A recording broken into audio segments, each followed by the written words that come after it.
We're your hosts, Aaron Bacus and Jason Kindler. We like to sit down with our guests to hear their journey, their challenges, and how they impact the local community. So grab a seat, tune in, and let's get inspired by Jacksonville's everyday workforce. Welcome to Hometown Jax.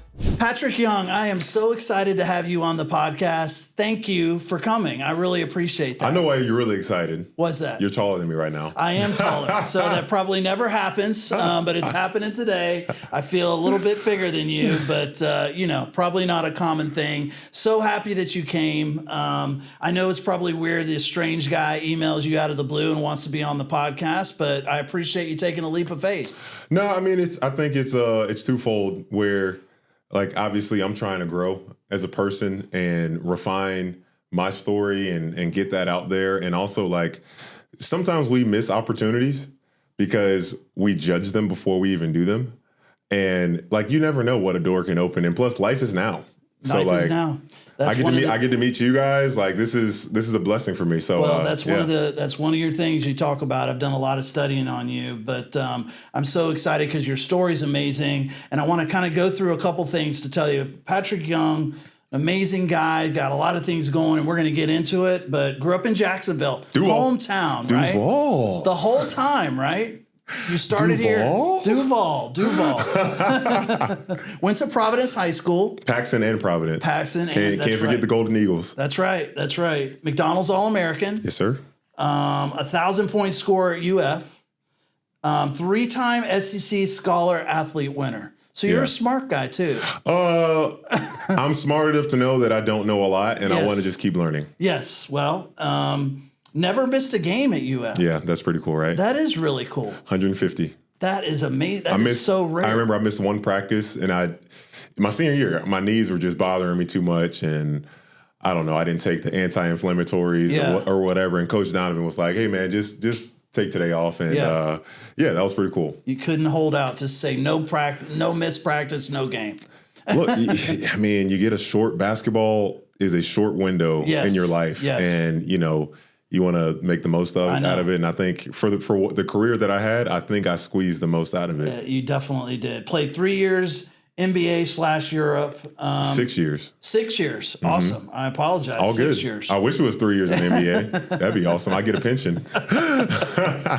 And not only basketball, you're an author. Sit to Rise. We'll talk about that book. Thank you for bringing a couple copies. For sure, absolutely. And currently motivational speaker and an analyst at ESPN Network. And most important thing I'm most proud of is having the foundation, the Patric Young Foundation. And actually yesterday, June 29th, was the 3-year anniversary of my accident. Wow. And I don't think about that because, and people always ask me, what do you like? Do you feel anything? I said, you know what? Because I think I've been so focused on purpose, on fulfilling a purpose and helping people. Like, I don't really get caught up on me. And I know that might sound good, but I honestly, people are like close people in my circle ask me that question, like, do you feel a certain way on this day or whatnot? And I'm like, not really. No, not really. No. Well, I've done a ton of research on you, watched some podcasts that you've did, videos, all kinds of stuff. And the thing that comes to my mind right off the bat that I have to ask you, do you ever stop smiling? Because every interview you do, everything, you are smiling the whole time. Yeah. How do you do that? I don't smile. You're smiling right now. I don't smile when I'm sleeping. Like, I mean, I think, it's always important, with the conversation of nature versus nurture. You can make an argument for either side. But for me, my mom and dad and sister, grandparents, family, I mean, I had an awesome childhood, man. And my dad, he's just this, like, he could talk to the wall and the wall will start smiling. That's the kind of personality my dad has, and it's rubbed off on me. And so you were always super grateful. Yeah, I would happy, say so. Pretty positive. Yeah, positive I think person. so. I think so. Yeah. Okay. We all have our moments in life, but sure. Way more times than not, I've been I've fed the positive dog more than the negative dog. Well, it's obvious. Now, I want to get into all kinds of different things. Just some things that popped out on something you said. You said even if versus what if. Could you explain what that means? Yeah, and I actually, it's not original for me. Let's make that clear. But I have molded it into my own message, especially in faith. But I also thought about I wish I could remember. Someone had a great perspective on that. But the premise of it is a pre-decision that you make, faith versus fear. That you say, okay, I might not see the things working out in the way that I want, but we all know this, like success is not linear. Getting to be the person you want to be or whatever, it doesn't just happen like that. But you make the decision that regardless of what comes my way, I'm going to continue to believe. For one, habits are great.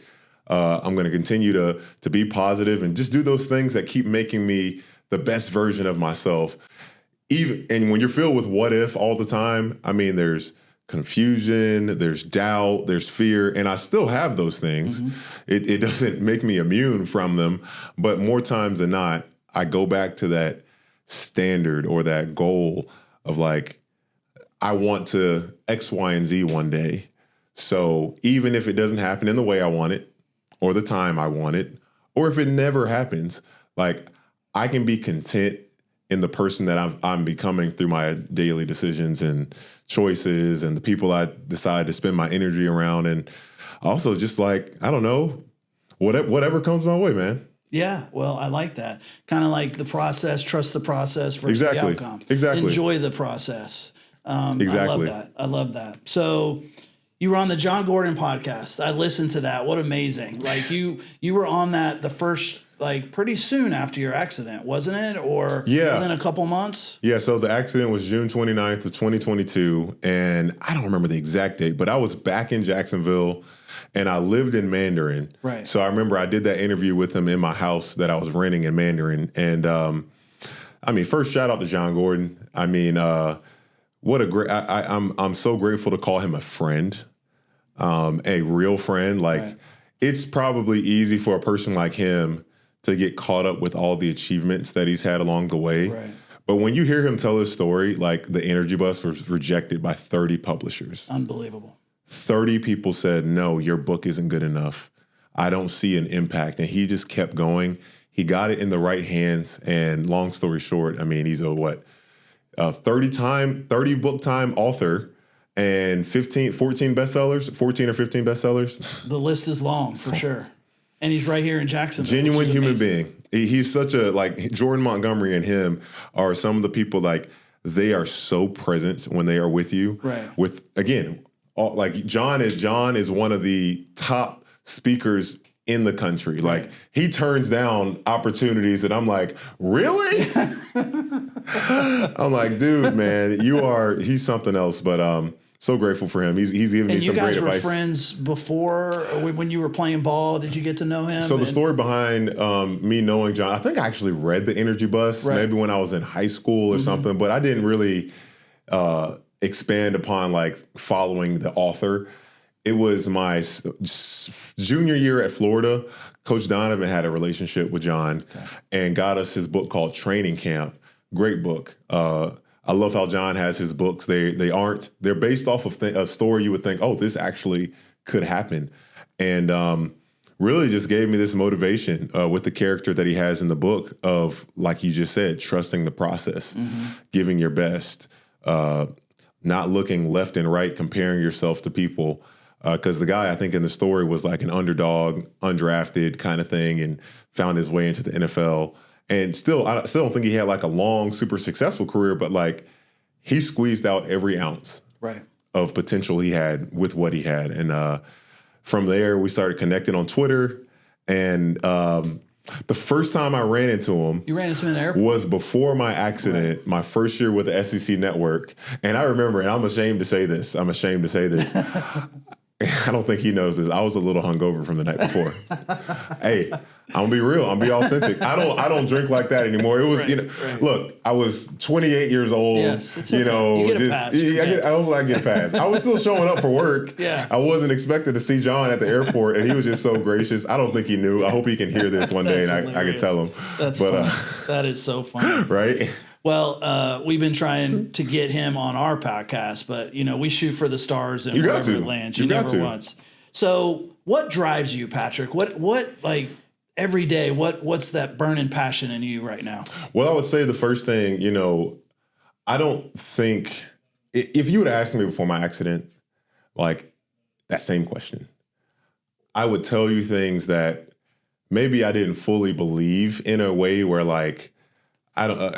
You said in one of the podcasts, maybe John, you were kind of going through the motions a little bit. Yeah, I think simply that's the best way to say it. Where you're like, okay, I have my life. I'm going to sprinkle a little bit of this in it, sprinkle a little bit of that, sprinkle a little bit of this, and the accident, the adversity gave me not at first. It was a process, right. But it gave me clarity. First off, man, we're so fragile. We are all fragile human beings. We are all one call away from our lives being changed forever. That's not to be morbid. That's the reality that we live in. 2, I thought about all the things I have to be grateful for. I have a wonderful family. I have friends that dropped everything and flew to South Dakota. That's where I was in the hospital initially, dropped everything there. I mean, the amount of support and my faith. That's the most important. I saved that for last because that's the best. Like, but was your faith? You seem like you were a Christian way before the accident, right? You had strong faith before that, or no? If I could describe it, it'd be like, all right, Jesus, I invite you into my house, but you can't go into that door or that door. Right. I still got like But your family, you grew up. Yeah. I would say it was like Pastor Joby talks about this sometimes. Church of 1122, that the Crusaders, when they got baptized, they would hold their sword out of the water, saying like, I give you everything except this, except this. And yeah, where do you turn when you're desperate? When like, I could not out talent the situation I was in. I could not smile and just make everything better. I couldn't just ignore it. Like, no, you are now literally helpless in this situation of your life's changed. What are you going to turn to? And a lot of the world, no one would say, Patrick, how dare you become bitter? How dare you become angry? How dare you become closed off and isolated? And because you realize we all have a choice. And if I could choose to try to seek joy and to serve people and give a purpose for what happened in my life, let's do it. Wow. Like, there's an excitement behind that. Pretty amazing. When you're describing that, do you have a specific group or people you're trying to reach with your message, or you think it's just a universal message? I think it's a universal message. Right. Not everyone is going to be, for one, you got to meet people where they are. I can't expect to hold a person that doesn't have the same morals, values, and beliefs as me to live by the same ones. But I realize we're all human beings. We all face struggle. There's been plenty of people that have it way worse than I do. And just because of that, there's just a great level of humility that comes through it. So when I go to speak, wherever it is, whatever platform, my goal is I want people to feel as though I've presented myself as authentic, humble, and lively. Because, there's plenty of people that can get on the stage and fake it, right? They can do all the extra, they can make you laugh, they can make you cry, but are they really, really practicing what they preach? And, I'm still molding, still growing, but just the person that I am now, the man that I am, the things that I prioritize and where I want to go. If you would have, this is like, again, still a work in progress, but who I am now is who I wish I was 10 years ago. Interesting. Yeah. Interesting. Do you really like public speaking? Is that what you really want to do? A lot? Yeah, I do enjoy it. You get nervous? I get nervous. Well, I just did something that made me nervous. So I had a grad, because I've been working with a speaker, Vera Jones. She has the Perseverance Speakers Academy. She really helped me with my structure and my messaging. The part was difficult for me and most men is when you're on a stage like that and the platform, really being vulnerable. Right. Reliving pain, reliving those things that you kind of just want to shut out and not talk about. And that made me nervous for my graduation speech because I was like, all right, you got to be real.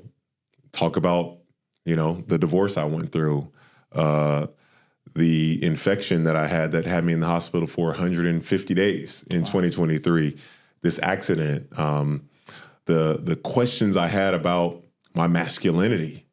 Am I still a man? And all those things are very real. And, you know, this concept that I'm thinking of for my next book that I want to write, and I'm not going to rush it because I'm still not completely healed, is open wounds. We often hear people talk about how scars this, you're not defined by your scars are something you should be proud of. But like, there's many people walking around unhealed mentally, physically, emotionally. Like, how important is it for us to not ignore those wounds? Could you imagine someone having a huge gaping wound somewhere, bleeding, looking infected, and they're like, everything's all good. And you're like, no, that's pretty good. You really need to address that. Right. Interesting. Well, we talked about that. It sounds like you've always had a relatively positive attitude and strong faith. I want to get into your accident a little bit. June 29th, 2022 was the day of the accident. Yep. So you were driving in Nebraska? I was in Nebraska, yeah. Just a normal drive? No, I was doing work with this company called Crossel Irrigation. Okay. And there's these... Think of the products they work on as huge sprinklers. Right. Huge sprinklers on the wheels for farms. Oh, yeah, so people I can visualize that. Those huge devices. I mean, when you're driving to Ocala or wherever, you'll see a bunch of them. And we installed, repaired, transported those. It was a transport day. We had one piece left to go back and get. And this is where I think we fail ourselves as human beings sometimes when we're not present. I'm just going 2 miles up the road in my mind. I'm not thinking about putting my seatbelt on. I'm literally going, and it's the middle of nowhere. It's Nebraska. Corn's everywhere. And obviously it's a lot easier to talk about it now, but in the moment, like, my life was changed. I'm heading to the final location in an old beat up work truck. It's specially designed for, like, the truck bed was specially designed to carry a piece of this equipment. And I'm not present in the moment. Again, casually, I'm thinking about the next thing instead of being right where I was. And the thing is, the present it can smack you right in the face. I got smacked in the face when I realized I was going too fast to stop at the stop sign. Turn my car. The first instinct was to turn left. Mm-hmm. And I'm like, gosh, I hope there's no one coming. And again, middle of nowhere, so it wasn't a popular road or anything like that. But shoot, I didn't know. I couldn't see on either side of the highway. My car goes completely parallel to the road, and there's no guardrail at this particular point of that little highway.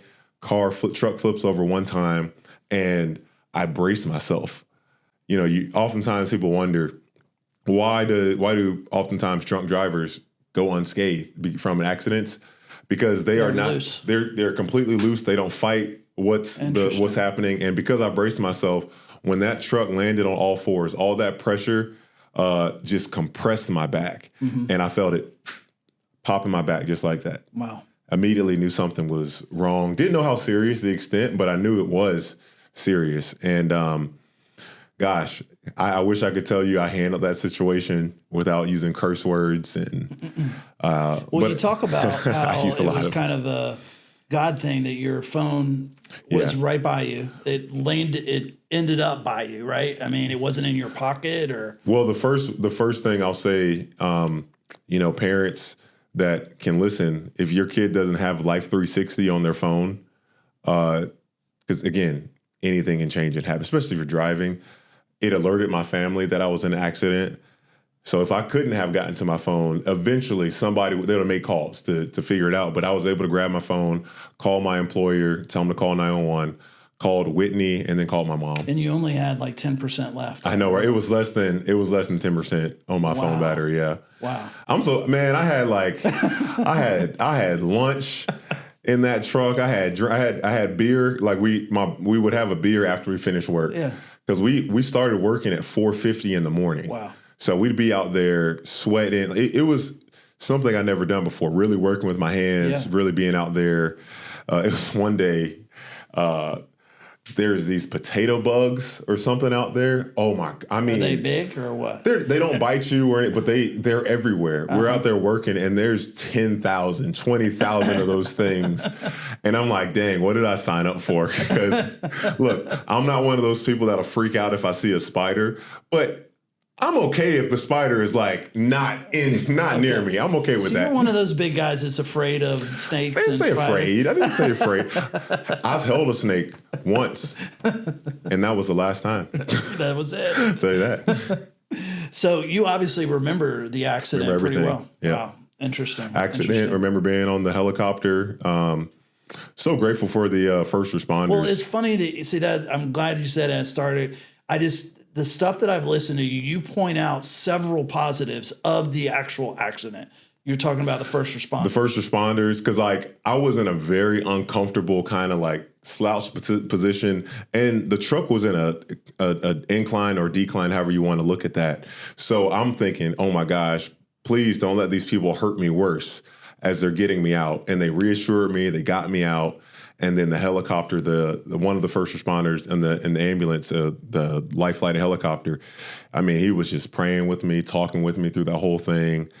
I mean, the hardest moment probably had to be when we got to the hospital in Sioux Falls, a Vera McKinnon hospital, and I'm waiting to go into surgery, and Whitney comes through the door, and like that was the first time, like the last time she saw him before that, I was perfectly fine to like.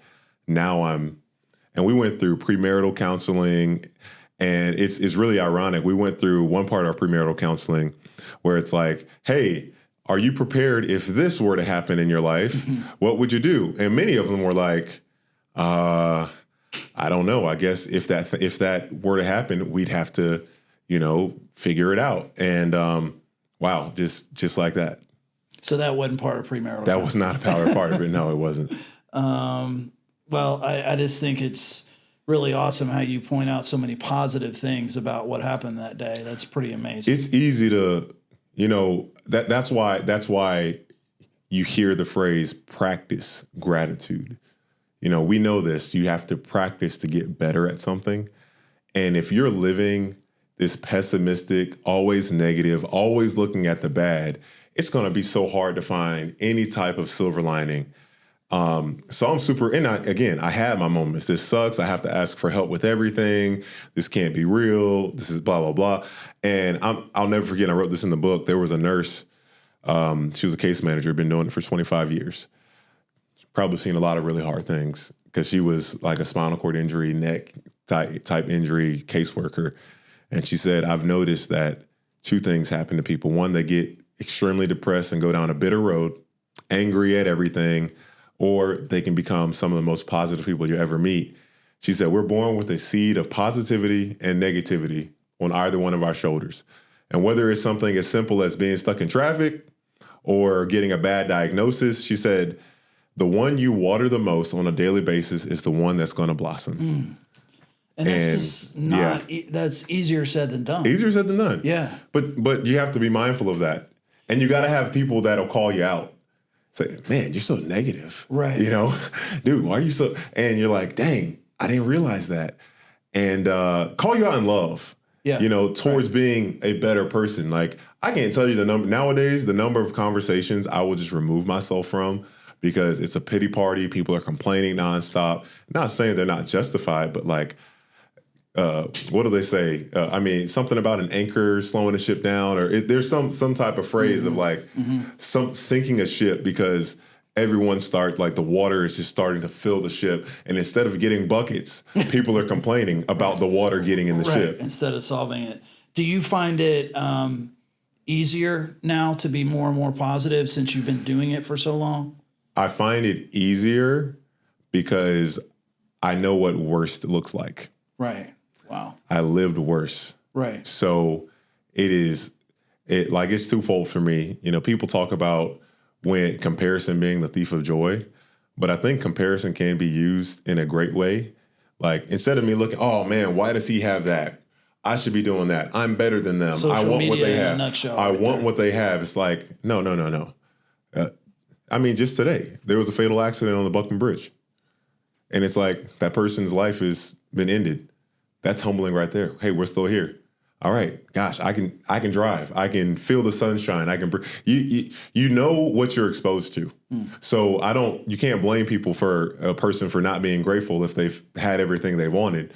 But if you've been born in struggle, you are so grateful for that next meal. Right. And I've never had to struggle in that way, but like, goodness, I'm not a quadriplegic. I'm not.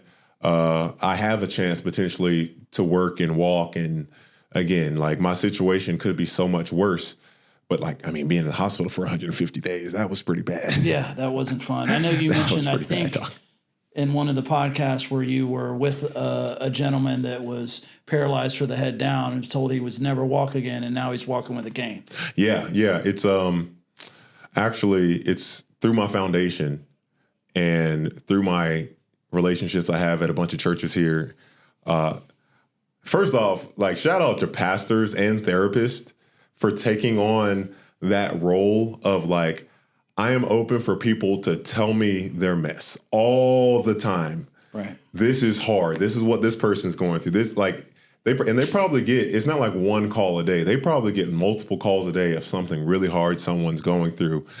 And because of those relationships, I was pointed to a boy here in Jacksonville, McClenny area, diving accident. Didn't know, like he died. He actually dove. He drowned. He had to be resuscitated. And gosh, shout out to moms, man. Shout out to mamas. Like that boy's mama, like he wouldn't be here if it wasn't for her or his dad, both of them. And like she pushes him. Because I remember I had a conversation with her. Parents, you got to force your kids to do stuff they don't want. They won't want to do sometimes. Like he has this ability to walk, to train, and she like. So what if it takes you 45 minutes? You're not getting in the wheelchair. You're walking to the car.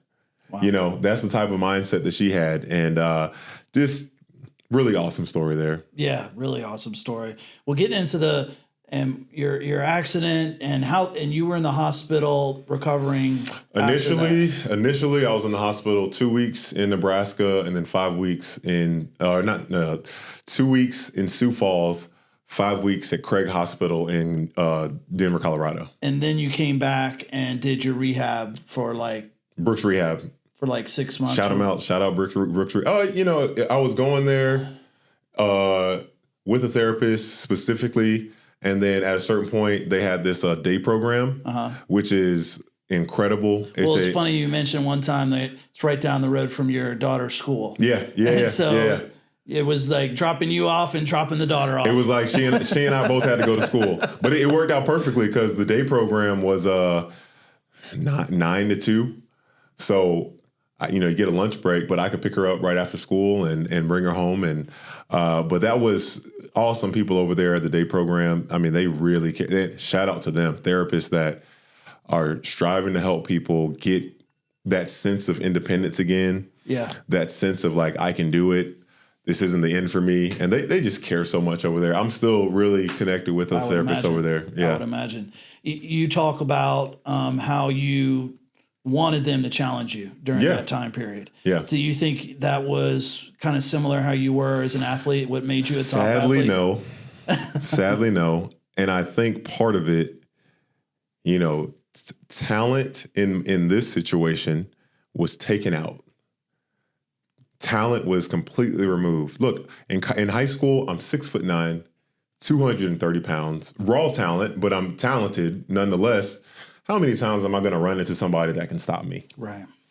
Then I get to college, and because well-meaning people tell you all these great things, Aaron, you're going to be a draft pick.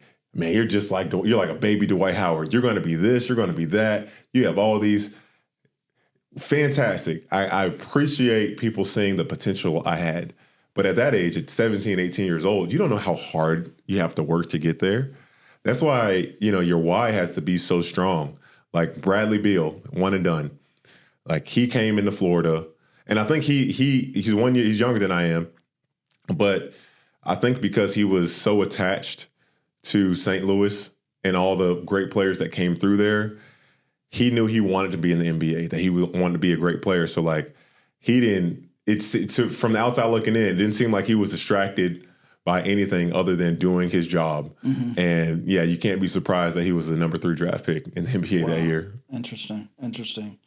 Can you? But I got a good one for you here. Sorry. To hit on that. So I remember when I was in Craig Hospital, Coach Billy Donovan, he's been a huge part of my life since I was 15 or 16 years old. And obviously, again, I've gone through the process of playing for him, known him as a great coach and man. And I said, Coach, he called me when I was in Denver. I said, if I would have worked this hard when I was a player, I would have been for sure a lottery draft pick, man. They had me doing stuff from 9 to like 4.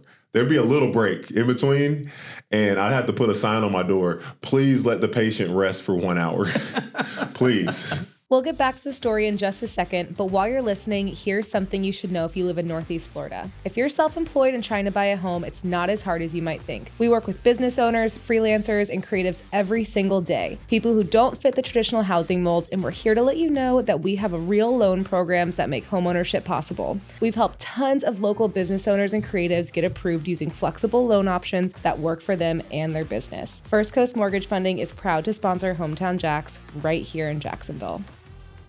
So you said you probably worked harder during that period than when you were playing ball. You're fighting for quality of life versus fighting for a dream. Right. Or like the ships were burned. There was no going back. Yeah, like that's interesting. I had the choice to make what my life was going to look like the way I wanted to or not. And it was uncomfortable and it was hard. I didn't like it. Is there a lot of R-nots that are in those rehab programs? Because all the stories you always hear, the podcasts, like, yeah, I persevered, I did it, but that can't be the norm, I wouldn't think. I think it'd be very hard and people kind of like, man, this is too hard. I can't do it. Yeah. There's this high level of learned helplessness that can woe is me. This is so hard. And I'm not taking light of any of those people because one thing we did at Craig Hospital for that class that was there was about 15 of us. You hear some of the stories of like there was one man, older gentleman, he was bringing flowers to his wife, going up the stairs, slipped, going up the stairs, hits his head, quadriplegic. Like, oh gosh. Like literally just something he had done every single day, just going with this intention of going to give his wife, making her feel special. And there's a lot of people that they're like, okay, when I'm in the hospital, I'm not going to try to make my bed. I'm not going to try to become independent in transferring myself. And people often ask me this, does it make you mad when so I can't remember exactly how they specified it in terms of with disability. I said, no, what makes me mad or gets under my skin when a person has the opportunity to be better or to be great and they don't take advantage of it. Like, don't feel bad for what you've been blessed with, but wasted opportunity. Because, I would do anything to change my situation. Tell me I got to swim across the Pacific Ocean or the Atlantic Ocean and I'd do it. Let's go. But and the solution is there. And there's people, I'm not even going to put my foot in the water. And I'm like, yeah. Oh, man. Well, you're inspiring. I mean, I hope a lot of people listen to your story. I thought it was interesting, too, that your mom was an intensive care nurse and your sister was physical therapy. Like another God moment, I guess. Like that helped, this, I would imagine, tremendously. A lot of really cool things about Bonita Young. So Bonita Young, my mother, she's now retired. And the timing of my accident and her being retired. But first thing, my mom, she's so smart. In elementary school, the guidance counselor came to my grandparents' home and said, we can't teach your daughter. She needs to go somewhere else. So she goes to St. John's Country Club, she's like the best student there, then goes to Bowles. She's the first Black woman to graduate from Bowles, which is pretty cool. Yeah. And my mom, she doesn't like, I didn't learn that about her until like much later in my life. Because my mom, she doesn't brag on herself or anything like that. She just does. Yeah. She just like excellence, her best. That's just her standard. And it was a really cool that she actually helped start the ECMO program at UF Health. And I remember there was one day I called her when she was still working. And again, she started this program. So just think of all the paperwork and all the protocols and all that. And she said, hey, hold on for a second. She goes to talking to someone asking her a question about it. And I hear it, and I'm like, who is this woman? She's so smart. And through all the stuff that we've gone through these last 3 years, So she was instrumental. The number of times that nurses and doctors said, you're alive here because of your mom, I mean, it's numerous. So I am so grateful for my mom. Navigating the healthcare system is difficult. You got to have an advocate. Right. If my mom said 2 things she would tell people. First off, do whatever you can to not be in a hospital. You know, obviously taking care of your health as best you can. And then number 2, you got to have someone, an advocate, someone fighting for you, someone asking questions, helping you. Because like the patient, you're emotionally distressed with the situation you're in. You're not thinking clearly. You need someone that's going to like step in the way, champion, the one that stands in between. That's what that means. You need a champion that's going to step in between and make sure like you're getting all the care and all the things that you need. Because like doctors, I mean, dude, they're so overwhelmed with all the patients and the paperwork. Like I had a doctor's appointment this morning. He said, I'm going to spend, 90 minutes here with you. And then I got another 90 minutes of doing your paperwork. And I'm like, I'm glad I did not choose that profession. So your mom says, get out of the hospital as fast as you can. No. Kind of like it's not healthy to be there? No, that's not. She said, compliance for one is a good one. Great. You want, these doctors are trying to fight so hard to get you healthy. They want you out of the hospital as badly as you want. And sadly, you only get to see the doctor in the hospital for a small period of time. So your mind can go to wonder, oh, they don't care about me. They're not doing the best, blah, blah, blah, this and that. And just the things that we lie and tell ourselves, not lie, but that when you don't get clear communication and transparency, and you're going to start making up a narrative yourself. Mm-hmm. And I absolutely did that. Yeah. So you really started the foundation, Patric Young Foundation, pretty soon after the accident. Yeah. So the Patric Young Foundation, explained what your mission purpose is with that. Yeah, it was crazy. My best friend, Alex Bodney, he was with me for a period of time when I was in South Dakota, and he was the first one that planted that seed. It's like, man, there's so many people that like go through what you're going through. They have no insurance. They don't have any support. Like at first he was like, he pledged that he would walk a mile or run a mile a day until I walked again. That kind of was the start of it. Was he one of your friends that did the fireworks outside your window? He was the one. Yeah, he was one of them. I remember that. So that's cool, right? Your friends came. It was 4th of July, I'm assuming. So they came up there, and I think the statute of limitations has passed by now at this point. Well, so I think we can tell the story. Fireworks is a favorite of yours, right? Not necessarily, but it's the 4th of July. I'm in the hospital. You're trying to grab hold to anything that's life-giving, and watching fireworks can be that for you. It's a distraction. We really only do fireworks New Year's and 4th of July. Right. So and there's rules. You can't do fireworks at a certain distance within a hospital. Makes sense. And I had a corner room of the hospital, huge window, but I couldn't see any fireworks. So I got kind of like, oh man, dang. And those guys went to get some fireworks, lit them up on the corner where I could see them, and they got out of there.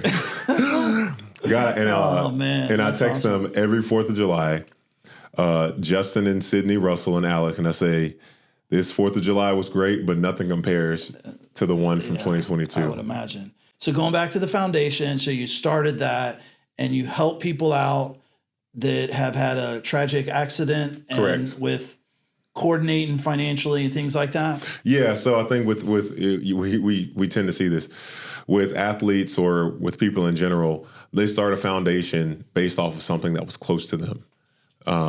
You see a lot of these rare disease ones, and you never hear them because it affected them or somebody that they love. And spinal cord injuries, that was the route for us because there's 17,000 that happen every year. Wow. It's just about 50 a day, and they're all different. And it's defeating, man. I mean, just imagine your body is no longer doing a lot of the natural process things that it does. And the freedom that you once had was gone. And for some people, like if you're a construction worker, you're not doing construction again. Right. You're not providing for your family in that same way. So we want to provide hope. The slogan for the foundation is illuminating the path to wholeness. We want to help people find a way, whether it is them being able to drive again, making changes to their house so they can maneuver around their house easily, whether it's providing just $1,000. Because, like, guess what doesn't stop when you have something life-changing? You still got to eat, you still need gas, and you still got to pay bills. So it's just the beginning. I mean, it's only 3 years since the foundation's been started, but we've done a lot of great work in this community. And it's something to be proud of. And I look at, like, Tom Coughlin's foundation, the J Fund, how they fight for families with childhood cancer. I pray that we're going to be a foundation that lasts for 30 years at least, and, you know, can look back over and say, man, we helped a lot of people. When I say we, I mean all the people that contribute to my foundation and believe in the mission that we're doing. Well, I have no doubt that's going to happen. So that's awesome. Let's talk about the fun stuff. Let's talk about some fun stuff. When did your love for basketball start? My love for basketball didn't probably start until about ninth grade. Ninth, 10th grade. And how tall were you in ninth grade? Ninth grade, 6'5". Whoa. Okay. You know, it's not as fun. So everybody made it your priority at that point. No. But it's not as fun until you're good at something. Right. You know how kids are. Yeah. Like we as adults are the same way. I was an okay basketball player until about 10th grade when I got really good. Okay. Like, I could barely chew gum and walk at the same time. Just like, did you just grow really fast and were a little clumsy kind of thing? I was always clumsy. Yeah. and then I grew really tall. But, you know, baseball was my first sport. Interesting. And I thought that was the path I was going to take because I was really good at baseball up until, you know, right after 12, 13 years old, where, like, all the kids are starting to get really good and you get some real coaching. And it wasn't as fun for me, but that still was the main sport I played. And it was up until I was 17 where I was still playing both sports. Really? And going back to Benita Young, I was slacking on my grades at Paxson. And again, like, I was capable. I just wasn't willing. I started getting recognition because I already committed to Florida. This school stuff. I think I came home with like 4 or 5 C's on my report card. And she was like, well, you're choosing to be average. You're not. So there must be something that we need to change. And the irony of that story is I didn't play baseball that year. The baseball team, they were average. They were like barely above 500. It got to the playoffs, and then they struck gold. They didn't win state, but they made it to the state championship final game. And I was like, well, that's a lesson learned there. If you are capable of being excellent, why would you choose to be anything less than that? Yeah, it's such a... Who was your basketball idol growing up? Tim Duncan. Tim Duncan. Okay. Right. So do you remember Tim Duncan. The Derek Fisher shot, 0.4 seconds? I feel like I do, yes. Man, that was the first time I think in my sports fan life that I was crushed. Like the Spurs, I think Tim Duncan won 5 titles, and it was like game 6 or 7 and 0.4 seconds left. Derek Fisher catches the ball, gets it out of his hand quick, knocks it down, and the Lakers go. I think they swept whoever was in the final. The West was so good. The adjectives that come to mind when Tim Duncan, just remembering just class and just business-like, just he was such a professional. Like he hated professional. He hated when the NBA started implementing the dress code rule of like how you had to dress, because like he would show up in like jeans and just like a regular $20 button-up shirt because he just wanted to come and do his job. And, you know, then you got guys like Allen Iverson that were like not dressing very well. In his mind, he was dressing well, Allen Iverson, but changed the rule there because he was so locked in on doing his job. And, Tim Duncan, Dave Robinson, Tony Parker, Richard Jefferson was a part of those teams, and Manu Ginobili. They were fun to watch. When did you first dunk the ball? 9th grade? 8th grade. 8th grade. 8th grade. Wow. 8th grade, yep. What's it like to be recruited so highly for Division I? Like you said that started when you were a junior or before No, that? So this is how it happened for me. I was not really recruited by teams outside of Jacksonville. So JU, UNF, they were always at my games. There was this Reebok tryout camp headliner. If you did well there, you got invited to the one in Philadelphia. I dominated. I mean, that was when I started to become, Patric Young, the beast or whatever. I go to this camp in Philadelphia. You were always a 5 or 4? Always a 5. Always a 5. Okay. Go to this camp in Philadelphia. And it was, think of it like this: one court here, a huge stands for college coaches to sit on both sides. So I knew at a camp like this, when you're big and the ball's not in your hand all the time, I just said, you got to get every ball on every rebound. You got to dunk it. You got to just play with unbelievable energy. I go home after that camp. I had at least in that week over 200 letters from colleges. It was overwhelming, man. It really was. Unbelievable. It was so overwhelming. Well, was Florida always on your radar being so close, or was that a dream? Or yeah, I mean, the Florida Gators had such a great connection to me, my family and I, and my grandparents, which is so strange. I wish I would have asked my grandfather this before he passed, because he's from Georgia. My grandma's from Georgia. And I don't know, all of my family, they're Georgia fans outside of my grandparents and, my family. And for some reason, diehard Gator, you got me in a Gator onesie coming up. And it just made sense. It's an hour and a half. Billy Donovan's coming off of 2 national championships, sending multiple guys to the NBA. And it was a dream come true. So it was not only the best choice for my heart, is where I wanted to go, but the best choice for my actual career. Does the coach have a huge impact on that? I mean, are you going for the university or are you going for the coach? Well, you're asking that question now, not thinking about the present day and age of NIL transferring all the money. Back then, yes, you were going for the coach, the opportunity, the school, the campus, the opportunities there. Now, things have changed. That's a fun topic to talk about, just where things have changed. But, I think the belief that players are going to a school and they're loyal to that school because they grew up loving it, I think that's gone. Yeah, that is definitely gone. That is definitely a whole different podcast. But your career, Elite 8, 2011, 2012, 2013, and Final Four in 2014, 3 SEC championships. Dude, we were close to being one of the best teams, like John Wooden UCLA level. It really almost is amazing. 4 Final Fours. Well, you think of Billy Donovan and the 2 championships, but you forget how good he was on both ends of those. It's amazing. Do you remember your most exciting game? Your most memorable Gator moment? Can you remember that? Well, the one of the best, I got a few, man. So we beat Florida State all 4 years. I was there. Just got to, make that be known. One of those games, I had a block on Bernard James. It was a pick and roll situation. He kind of had me beat. The point guard passed the ball to him. He had a wide open lane to dunk. I come across, chase him, snatch the ball off the backboard with one hand. We go on a break. I get a dunk.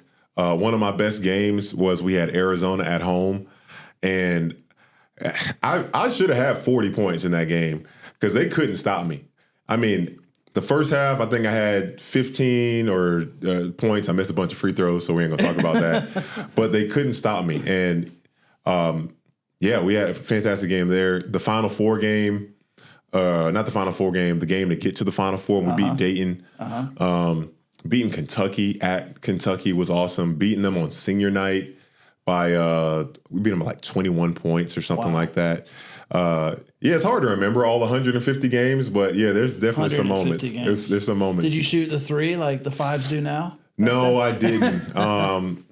And if I would have been playing for Todd Golden, I guarantee he would have let me take one a game. It's so funny listening to your podcast the other day with John Gordon, which was a couple years ago. You said at the end, we got to see what this new guy Todd Golden looks like. Isn't that something, right? It's so funny how that is. You did pretty well. And I want to give Chris Harry. He's been the sports writer for the University of Florida for so long, and we had a conversation before this past season. He said, Pat, Coach Golden's finally got his team. He inherited some guys from Mike White, and then, you're a brand new coach at a huge program, it's hard to get recruits the guys you want. Yeah. And he had them this year. Yeah. And like they weren't an elite defensive team, but they were an elite offensive team. Wow. That was so fun to watch. So fun to watch, man. What's Billy Donovan like? He is exactly as you would expect him to be. He is an everyday guy. He loves his family, loves his dogs. He started playing golf now, which is pretty cool. He didn't play any golf when I was in college, and now he plays all the time. But what I loved about Coach, he was always the most enthusiastic person at practice. Like you never, as 17, 18, 19, 20-year-old guys, you come in, you can be moody from whatever. And Coach, obviously, he's having stuff going in his life as well, but he didn't bring that in between the lines because he understood, hey, we have 2 hours to practice. Mm-hmm. We got to shut everything out. Let's maximize this time. And I wish I would have figured that out when I was a freshman. It took me a while. I don't want to say I wasted that year because it's something I look back at and say, like, that changed who I was. I was just like frustrated with how hard it was to be really good at basketball at that level. All the coaching, the scouting, the whatever it may be. And it was really hard for me to mentally move on to the next play. And at a certain point, he said, hey, Patrick, we love you. We want you to be here. But if you're not going to let us coach you, then you should think about transferring. Interesting. And him speaking that truth to me in love, that accountability, it woke me up. And I was not perfect after that, but everything changed for me after that. So well, that's I'm a risk super on his thankful part too, like versus yeah. But when you have standards as a coach and you have a culture built, like look at what happened at Tennessee with Nico. He could bend his knee to Nico strong-arming the program, that choosing one player over the other 114, or you could say, no one is bigger than the program. Right. And that's true. And the coach Heupel said, even myself, I'm not bigger than this organization, but we live by a standard. And if you're not like living by it or trying to, then you need to go find somewhere else where someone will accept your behavior. Right. I think it was the Final Four team. You mentioned that team was just really incredible. Like it was just a really perfect team. Like, what's your definition of that? Like, was so good. Like, what makes a really good team? For us, I think there's multiple things that can make a team really great. But the first one, everyone's got to be bought in.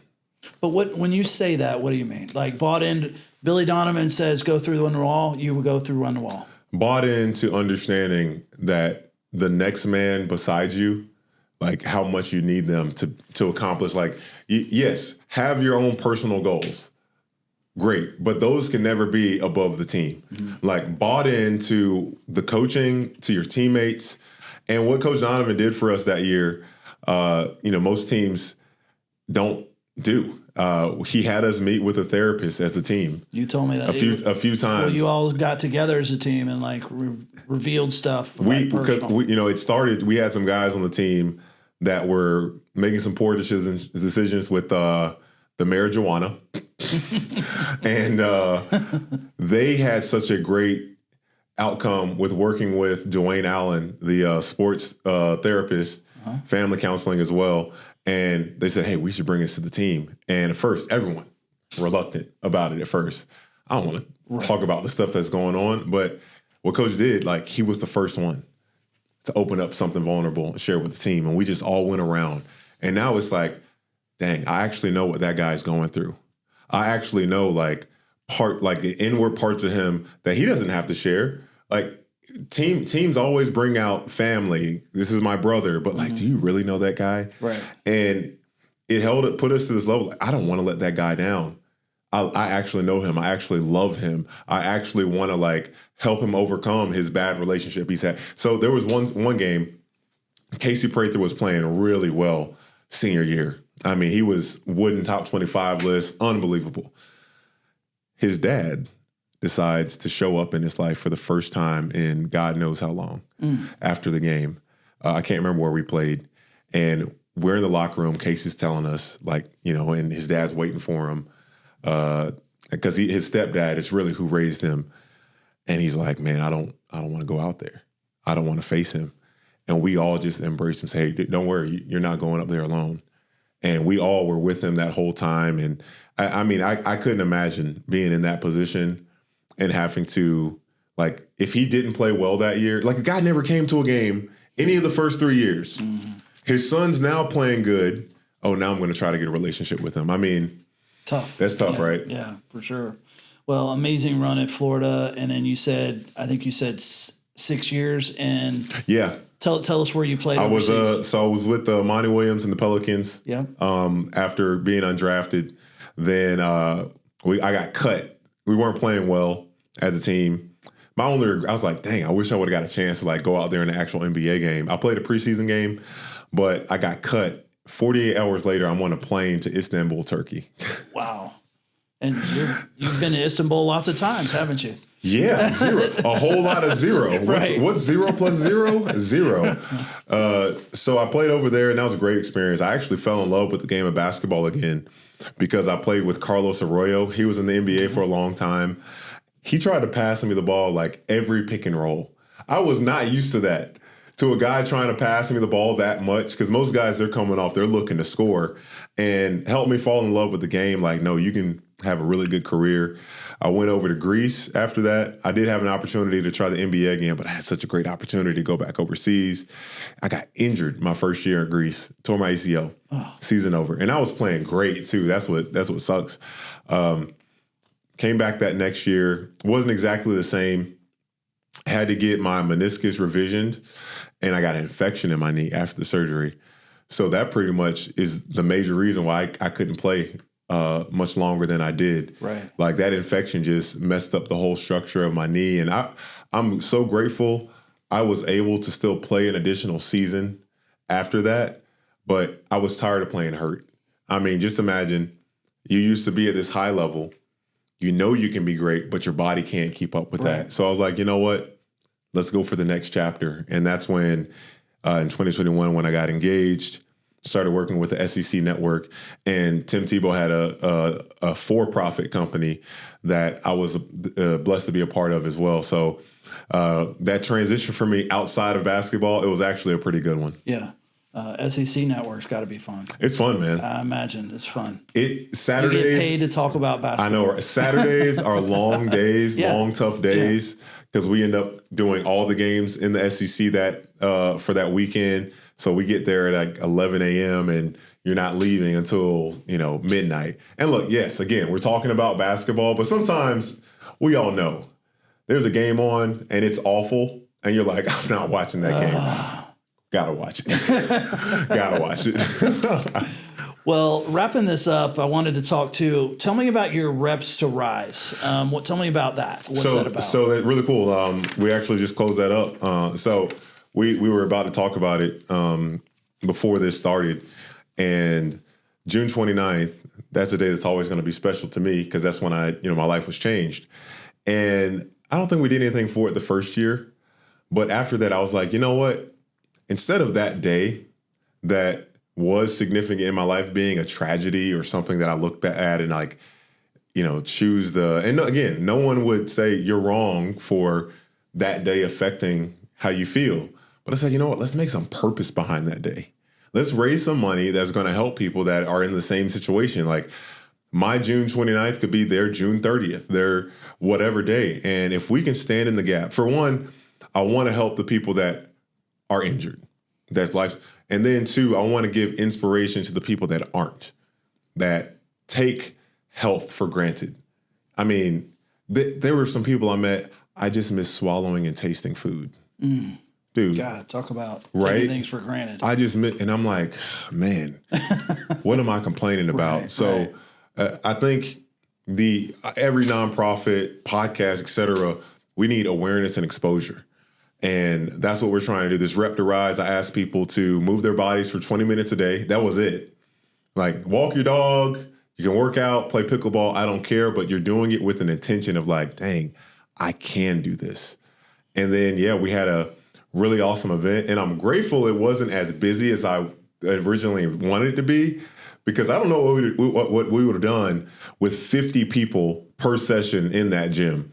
So we had 20 and 20, and it worked out perfectly. Right. And I think we raised a little bit over $36,000. Wow. And the original goal was just $16,000. So, yeah, pretty cool, right? That is really cool. 2 final questions. What would you say to kids these days that they want to play college basketball? What advice would you give them? Number one advice for kids, you got to listen to your parents. They are the ones that want your dreams for you as badly as you do. And when they're telling you, like, hey, let's go work on this thing or that thing, they might not be the expert, but guess what? They show up at practice and they see what coach is putting you through. Like, you have to practice more than just practice time. God, and it's not about just doing reps. Right. Like, you have to practice game-like reps to get better. If you're not failing when you're practicing, you're not pushing yourself. Like, you have to, one thing that kids struggle with when it comes to basketball when they're starting off is left hand, their offhand layups.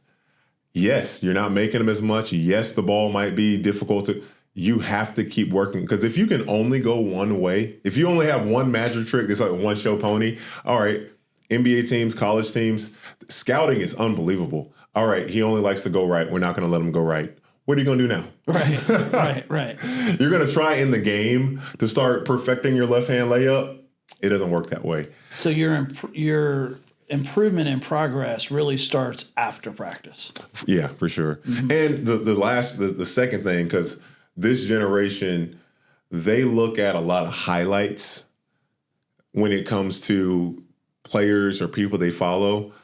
I challenge you to watch full games. Learn basketball.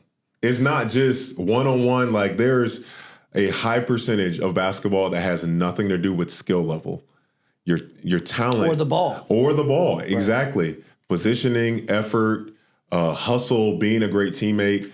We get so caught up on me. What can I do?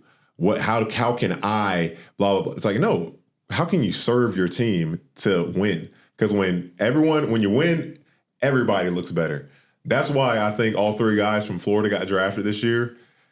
Elijah Martin and Will Richard, like, did they have outstanding numbers? No, but guess what? They won. Right. They won the championship. They were part of a great team. They did whatever it took to win. So, and also you can look at even in the NBA, Lou Dort undrafted, Alec Caruso. I don't think he was drafted. Both of those guys figured out, if I can be a really great defender, I can stay in this NBA for a long time. So let that be a lesson to you in itself. Interesting. Great advice.